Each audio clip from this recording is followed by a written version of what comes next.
G'day cadets, how you going? And welcome to the Stressful Opinion. In today's video, is Biffle rage hacking in Warzone or simply goated? Let's get into it. Oh, one more thing, subscribe to the channel, you absolute scrubs. Over the past year, Diaz Biffle has a lot of cheating accusations against him due to his suspicious gameplay involving his no recoil, his laser-like aiming, hitting headshots, and his insane game awareness, dropping high kill games on a daily basis. Now, I know a lot of you might not be familiar who Diaz Biffle is, aka Diaz Biffle, but here he is over at Swag's place for the big face reveal. The guy that you see the arrows pointing to is Biffle right here. He is a young whippersnapper. Around the time he was 18 years of age. But when he bursted onto the scene in 2020, he was 17 years of age, and he was goated from the very first video where he dropped over 54 kills on PlayStation 4. But is there more to this entire story in regards to Biffle? Is he seriously goated?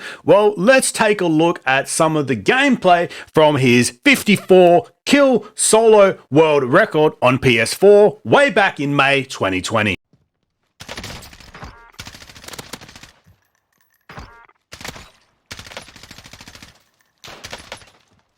Be advised, UAV is bingo fuel.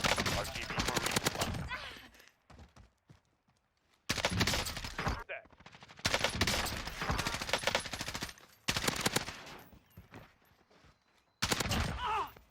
Enemy UAV overhead.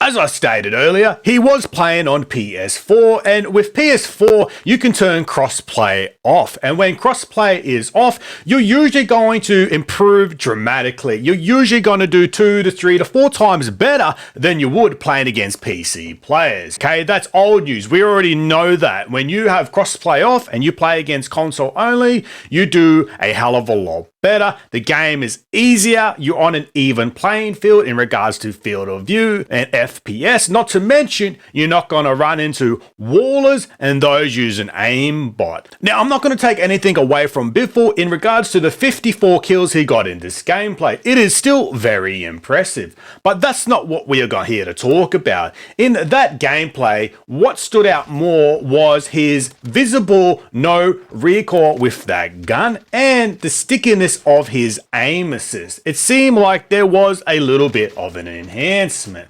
He was running the M4A1, which does have some recoil, but from Biffle's gameplay, there was literally no visible recoil, and the aim seemed to be a little bit sticky when he was shooting at the enemy. Now, what was available at the time? Well, the Cronus Zen didn't get released until a couple of months after Biffle uploaded this video, so you can cross that out. But the Strike Pack and the Cronus Max Pro were available, and these such devices have mods/scripts which are available for you to install, which modify and manipulate the controller import, which means it can give you anti-recoil, stronger aim assist, faster reload, instant drop shots, so on and so forth. And when playing on console only against other console players and you have these scripts or mods running for you, it is going to give you a huge advantage over other PlayStation 4 players that don't have it. You're going to win a hell of a lot more fights than you will lose. But let's take a listen to what G.O.A.T.E had to say in relation to the recoil when he played on console for a day. Console recoil was insane. Oh my gosh. On PC, there's no recoil. What the heck? Are you kidding me? What in the... You wouldn't be able to do that on console. I can tell you that. What the... What? What? So pretty much what Joe was saying when it came to anti-recoil was that there was less recoil on PC than there is on console. But when you watch Biffle's gameplay for this world record on PlayStation 4 at the time, it looked like it was the opposite. It looked like there was no visible recoil whatsoever. So was Biffle using enhancements like the Strike Pack or the Cronus Max Pro? Well, you can definitely begin to paint that that picture. And as the months went on and Diaz Sniffles transitioned over to PC, his gameplay, his recoil, his aiming, so on and so forth, started to get even more suspicious, with a lot of people out there throwing cheating accusations against him. And more suspicious clips and gameplay started surfacing all over YouTube and on Twitch, just like you're about to see now. One on you as well, your side. Down two. Nice, I'm a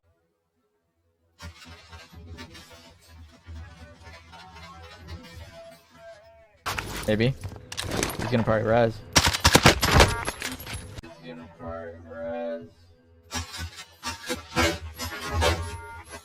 Cut comms, brother. Clean cut comms. What?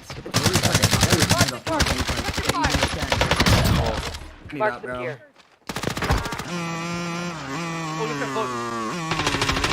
I'll pull it. Oh my god.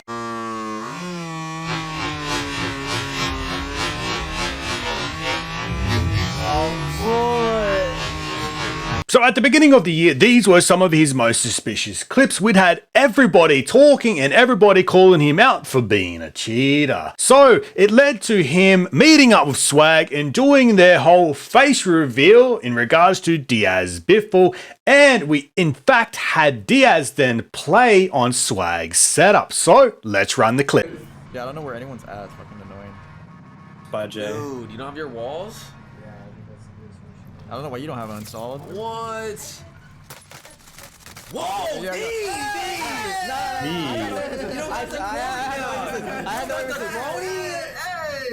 No, you're shit. Hey, I need my controller, bro. I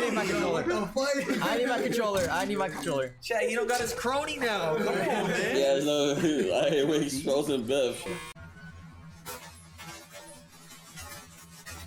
Whoa! Now, as you can see from that clip, there was visible, and I mean visible, recoil on that gun where Diaz struggled to control it. And he was running the MP5.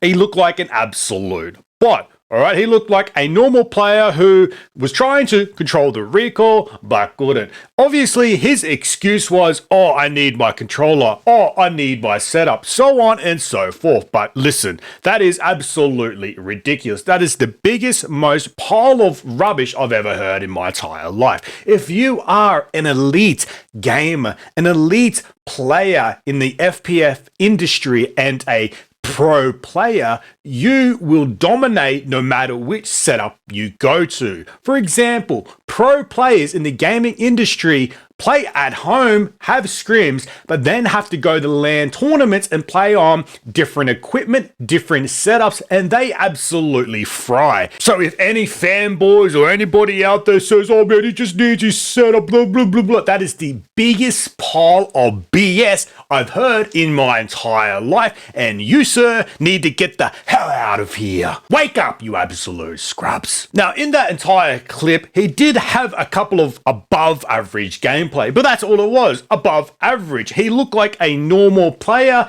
trying to control the recoil. His awareness wasn't there. He was making a hell of a lot of mistakes. He was getting killed easily, but he did have a few decent games, but he wasn't having phenomenal gameplay in being this elite player that we all used to see when he's at home. And the funniest thing about that clip is you heard somebody say at the end, oh no, we're out here exposing Diaz Biffle. And unfortunately, whether you intentionally or unintentionally were trying to expose Diaz, you kind of did, because he was a far cry of the player he truly is when in the comfort of his own home. But Dexer Article seem to think otherwise in their article online. Dexer Article states in their article title, Warzone star Diaz Biffle erases Cronus and hack concerns in first face cam stream. In the description, it goes on to say Diaz Biffle is arguably the most dominant player in Call of Duty Warzone, so he's gotten his fair share of Cronus and hack accusations. He mostly put those to rest by getting on Fag's setup for the first ever face cam stream.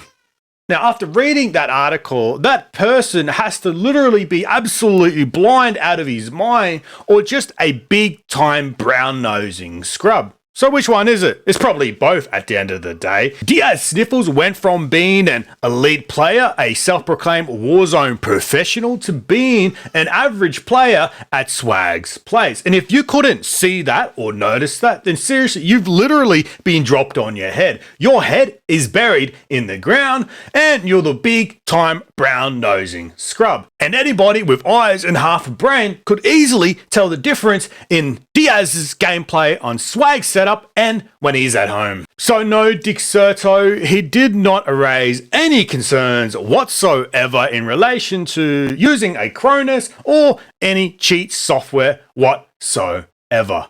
You absolute scrubs. But fast forward to today, Diaz Biffle has been absolutely popping off on a daily basis. His gameplay even more suspicious, his aim even more suspicious, his awareness, his recoil control, everything has gone to another level of suspicion. And some clips have circulated all over the internet, with the latest one you're about to see now getting everybody talking. You know what's funny? What? God, nothing. That's just one shot. There you go. I got you full up. Thank you, Baba.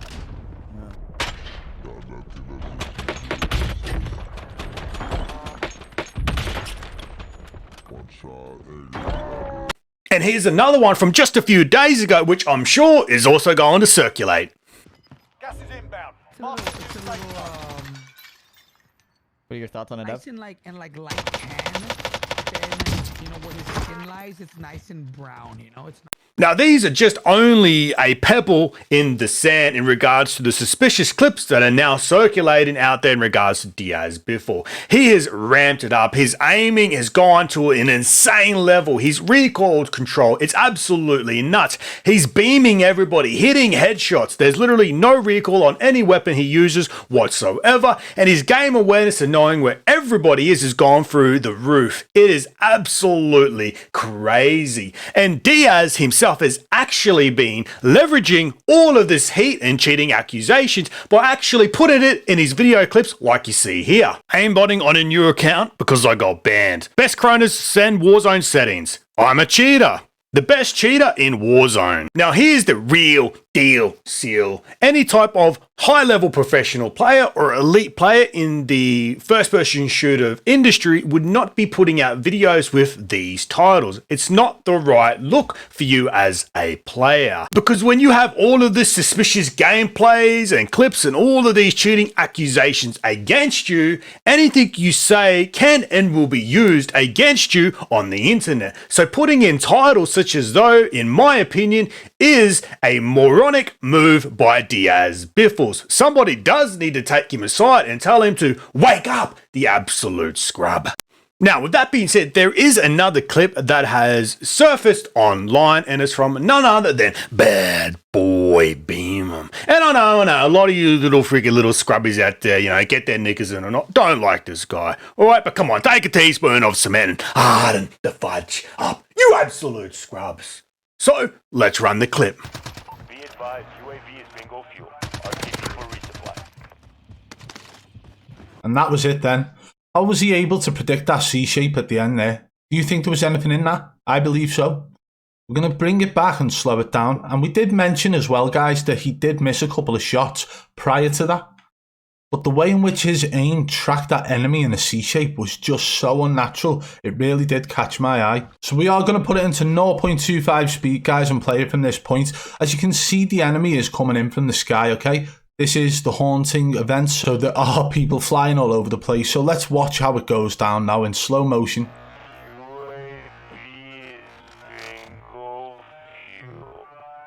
As he aims down sight, his crosshair dragged towards the enemy. And you see the way in which it perfectly tracks him in a C shape? Pull it back again. As he aims down sight, it drags, and watch as it curves round in a C shape. And whilst he's doing that, it's on the enemy head, okay? It's not like he's just following the enemy. He's literally on target throughout that whole motion. Like he could predict the enemy was going to move in that manner. How can you predict that? How can you predict that C shape? I would love it if people in the comments were sitting there saying, just 8 hours a day. Get good, kid. Getting good does not allow you to predict the future. Getting good does not allow you to perfectly track an enemy with movement like that. Now, in my opinion, this would have to be one of the most suspicious clips out there, and BadBoyBeam does make a solid and valid point. But I know a lot of you scrubs out there and fangirls, so on and so forth, be like, oh man, just get good, kid, bro. Hey, there was a team, bro. He like calculated the mathematical equation, the distance, the velocity. He did the triangles, man. He foreshadowed the sea and was able to hit it perfectly because he's just cracked out of his mind. Get the hell out of here. Triple B is right. It is extremely unnatural, even for professional players. And in my opinion, it is extremely, extremely suspicious. So now let's take a look at Diaz Biffle in action in Apex Legends. And let's take a look at his natural recoil control, shall we?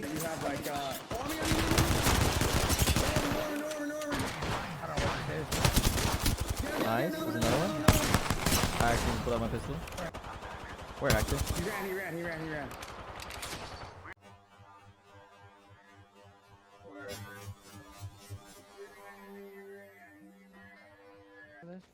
Closing you, Lucky. Weak. Crack, Lucky. Unnated. Oh no. I went down. Two up. Alright, he's gonna be back. It's good. We're burning that. I'm pushing Watch right that over here. flame, though. You guys right over here? Yeah, that's the two I saw. We're still looking for one.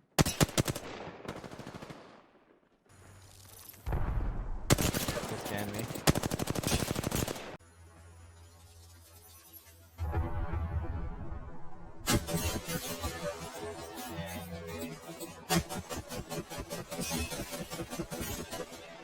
So as you can see in that clip, Biffle had noticeable recoil and was working hard making adjustments to keep the gun on the enemy. At the end of the video, you saw Diaz using the carbine. This gun is known to have less recoil than a lot of the other ARs and LMGs in the game, and he had it fully leveled up with the highest level attachments on that gun, which gives it even less recoil. But in the end, that last clip, you saw him visibly trying to control the recoil, making natural adjustments on the gun. That is a far cry to what you see on Warzone. But in my opinion, that's natural. That shows you what a normal player or a good player has to deal with on a daily basis. They have to make micro adjustments at all times to stay on target. And you saw that here. Now let's take a look at his game awareness and game sense in the next clip.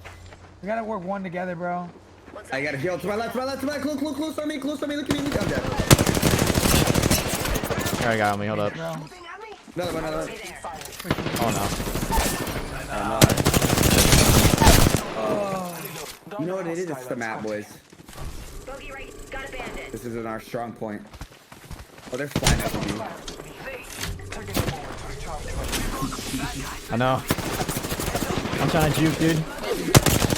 Yeah. So as you could see in that gameplay, his game sense and awareness literally wasn't there, and he was running around in a circle like a bot. He even had Bloodhound, which actually gives you legal war hacks, but he was still struggling and still trying to get in a good position so that he could take down the other two enemies. Now the Sarge, on the other hand, mate, he has absolutely dominated in that game, team wiping many squads. So when I look at this is body gameplay, it is body movement, and there is massive differences in his game sense and awareness here than there is in Warzone. Completely two different players. 100%, it's apples and oranges. Now this leads me back to the question that I asked in the very beginning. Is Diaz Biffle rage hacking or simply goated in Warzone? Well, given the evidence I've shown in this documentary from the past to the present to everything else that you have seen online in relation to Diaz Biffle and his suspicious gameplays, it's proven there are two types of Diazes. You see the Diaz on Warzone with the no recoil, ultra sticky aim assist that just seems to stick to players, laser-like aim. He has phenomenal game sense and awareness to the Diaz who struggled on swag setup, and Diaz who had a noticeable recoil and making micro adjustments on Apex Legends, and had the game sense and awareness of an average player. In my opinion, there is something going on. It doesn't add up, and there is quite possibly some enhancements going on. But I'm going to leave the final verdict up to you guys. Is Diaz Biffle absolutely rage hacking in Warzone, or is he the greatest of all time in relation to Warzone? Let me know in the comments below. Until next time, bye for now. Now get out of here, you scrubs.